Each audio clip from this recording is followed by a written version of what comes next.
مسلم اپنے مذہبی تہواروں پر چندہ لینے گھر یا دکانوں پر آ جائیں تو کیا کیا جائے؟ اطراف بھی ان کی کئی دکانیں اور مکانات ہیں۔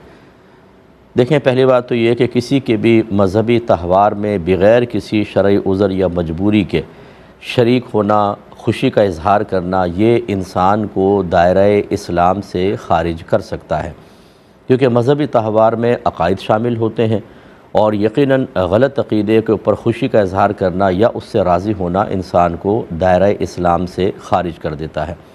اس لیے کسی کا غیر مسلم کے مذہبی تہوار میں بالکل حصہ دار نہیں ہو سکتے۔ لیکن میں یہ نہیں کہہ رہا ہوں کہ آپ ان کو کوئی برا بھلا کہنا شروع کریں، کوئی رکاوٹ ڈالنے کی کوشش کریں۔ ایز اے مسلم میں عرض کر رہا ہوں کہ شریعت کا تقاضا یہ ہے کہ آپ اس میں بالکل حصہ دار نہ ہوں، تو لہٰذا اگر کوئی عذر مجبوری نہیں ہے تو بالکل اوائڈ کریں، منع کر دیجئے، پیار سے محبت سے نہ کریں۔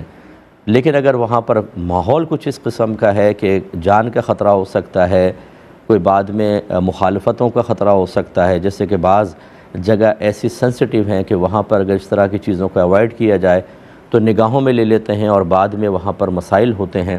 لیکن واقعی صحیح خوف ہونا چاہیے، یہ نہیں کہ شاید ایسا ہو جائے، شاید سے کوئی نہیں چلے گا، یقین ہونا چاہیے۔